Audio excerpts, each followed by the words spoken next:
Hello guys, welcome back to another Brawl video, and we're doing the second installment of the Bloomburrow commanders, now specifically the ones that were added from the commander set onto Arena, and how I would build them personally and how I think they would fare, just kind of a review.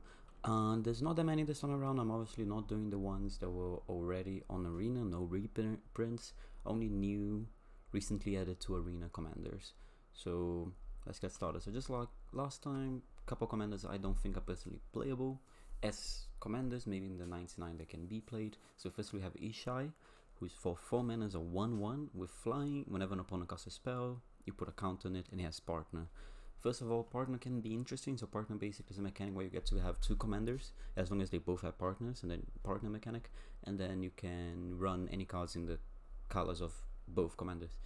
Issue is Ishai is the only commander on Arena right now with partner.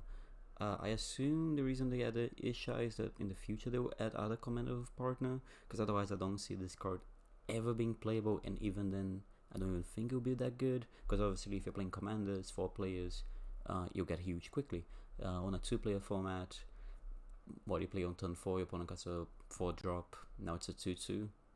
That feels really underwhelming, so I would not play this card as a commander or in the 99. And then Ink Eyes, Servant of Oni, has ninjutsu, and whenever it deals damage to a player, you can put a creature card from that player's graveyard onto the battlefield on your control, and you can even pay 2 mana to regenerate it. Card is great. It will be in the 99 of every red deck, or even other non-red decks as well. It's just a good card. Can be in a plethora of black decks. Someone is having fun outside. Issue is ninjutsu only works from the hand, not from the command zone. So the best part about this card is the ninjutsu mechanic, and since you can't do it from the command zone, I wouldn't play as a commander. That being said, let's get started with the actual ones I think can be built. So Elspeth. Elspeth is weird. Like, I don't think it's super strong as a commander, but it can be interesting. I would build it personally as like a Super Friends deck, because obviously it's a 6-mana walk, is a bit slow. I think it's obviously best as part of the 99 then a commander, but you can obviously build this one. I think this one will still be playable. So if you're reading Super Friends deck, there's like Wonder Emperors, there's a plethora of Gideons, the Thunder Wonder is really good, there's a 3 or 4 Elspeths I think, including Elspeth herself, and then the rest of the deck is just running like Rafts, Ramp, and things to get ahead. And then you drop Elspeth. When you drop Elspeth, you can obviously the +1 to kind of like clog up the board and save your life. You can -3 to clean the board. So, and then eventually you -7, you have huge creatures. That's basically the gameplay we're going for with Elspeth. Up next, did I skip one? Yeah, I did skip. We have Jace the Mind Sculptor.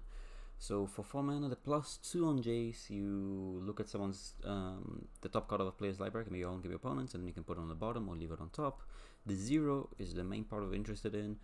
You brainstorm, so you draw 3 and then you put 2 cards from your hand back in your deck. -1 is unsummon, then -12, you basically win the game, but I mean, it's very unlikely to get to the -12. So I would concentrate on the 0 basically to build this deck. So kind of building like a mono blue control deck that concentrate on card draw. So you have cards like the Fairy, so whenever you draw a card, you put a loyalty counter in it. Ominous Sea, you're gonna be drawing 3 cards, so that's 3 counters. You're gonna be making 8/8s out of the wazoo.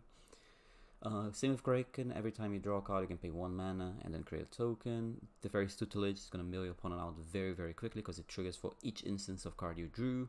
And then since we're going to be running a few like random creatures like the Duelist whose power is equal to the amount of cards you've drawn on the turn, like so that makes Prophet's memory much better as well. And then to round off the deck, we're obviously running a bunch of counter spells and then good card advantage as well. He's basically going to be a mono blue card draw deck. So any card that says draw a card or that cares about you drawing cards is kind of an instant include, because you're drawing 3 cards and you get separate triggers for each one of them.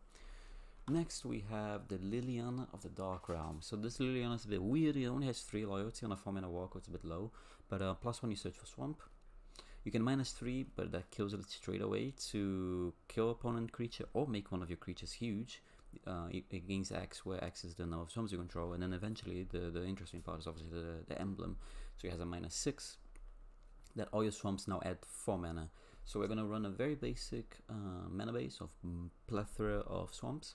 Obviously Cabal Stronghold works really well with that. Judge Presence cares about swamp entering the place. Winter Moon, since we're gonna be running mostly swamps. We can kind of lock some opponents out and get some free wins there. Banish hard, we just want to get more lands into play. This is going to be like a mono black devotion-esque control deck. We're kind of trying to ram into big stuff, and then eventually it's not that hard to get Liliana to what should I call it, emblem. Like, you play it on turn 4, and then if you can get a couple ways to proliferate, so if you have the stuff on 3, cast Liliana, put it up to 4, stuff, put it up to 5, untap, put it up to 6, emblem, then you have tons of mana. Obviously, so any kind of way to proliferate, hey that word, is very interesting with Liliana, because we want to emblem as fast as we can. And then the rest of the deck, since we're going to have tons of mana, any X spell, Torment of Hellfire becomes really, really good. Breach the Multiverse is just a big card. And then, yeah, it's just up to you. Then you run a bunch of removal, you run other planeswalkers as well. So it's going to be a mono black control deck. We're kind of like all these 3 walkers line up into control decks. Up next, Queen Itinerant, that guy, Rabbit Wizard. Let's go. So it's a 2 mana 1/3, and when you can tap it, and then each player may draw a card, and then each player who drew a card gains 1 life. Not super powerful. You don't want to be giving your opponent cards on a 1v1, but anyways, we can get advantage out of it. So we have obviously the Fairy Mastermind. So if you're drawing a card, if you do this on that turn, they're gonna draw the second card. You're gonna draw an extra card from that. Even if you're doing your turn, Smothering Tide is gonna give you treasures, most likely. Mind's Eye is going to draw your cards. The Fairy is also, obviously, you're going to be drawing cards yourself, so the Fairy is going to ultimate much faster. Nadir is here again, and then since we're doing advantage all of one part of the card, which is drawing cards, we can do advantage from the other part of the card, which is gaining life. So whenever you gain life, you can pay 2 mana to draw a card. Whenever you gain life, you create a token, and then whenever you gain life, you can pay X and draw X card. So just wait, this is like the whole card advantage package of the deck, and then it's up to you what you want to do with the other part of the deck. How am I going to win? Am I playing like a flashy strategy? Am I playing like a blue-white control deck? Maybe I'm playing a blue-white critters, maybe like just flashy stuff, low mana cost, low to the ground blue creatures, blue and white creatures, blockable creatures. Then it really becomes up to you. But I think the main part, you kind of just want to make sure the ability, you're getting advantage from all of it. Like, you don't want to just give your opponent a card for free. You want to be getting something else out of it as well. So you're going to get extra cards, you're going to get mana, you're going to get creatures. You can't just give them card and get nothing. Obviously, you're going to draw cards yourself, but something more than that. And then lastly, no, not last, there's 2 more. So Basil the Abounding Spring. This is a commander from the original Commander pre-cons. I think the first one. I could be mistaken, don't quote me on that. So the Revi... Oh, I did not, sorry, that's my bad, I did not edit this one. So this is the Revi, this is from the last video. So the Revi Imperial Tactician, 2/3 flyer. When he comes into play, whenever creature controls combat damage to the player, you can tap or untap a permanent. And then the powerful part of this card, but you can't really build around it, is you pay 4 mana and then you put into the battlefield from the command zone. You can do that at instant speed, and it does not get taxed by command attacks. So that's really, really good. So it's always going to be at most 4 mana, in the very least 3 mana.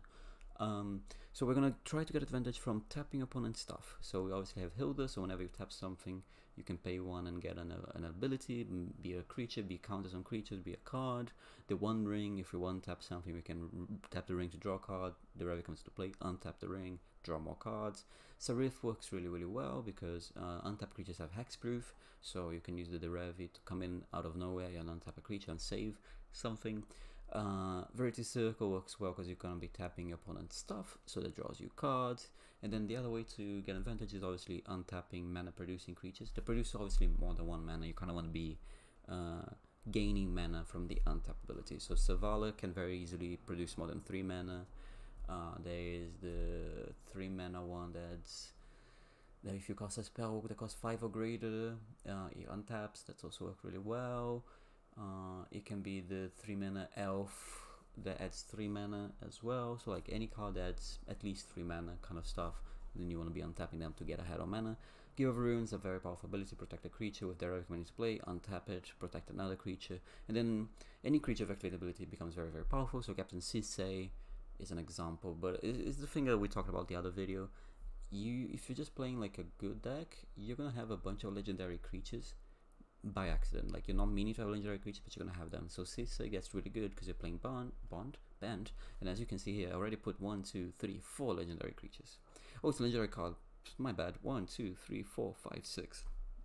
Out of the 8 example cards I put, 6 are legendary. So that works really well. There's also legendary lands, so Sister is going to work really well with the Revi, I think. And then the rest of the deck is really up to you. Obviously, you want to be dealing damage to your opponent, so you can do deactivated abilities multiple times, because obviously when he enters, and whenever a creature you control deals combat damage to the player, it triggers separately. So if you have a bunch of tokens, you have small creatures, unblockable creatures again.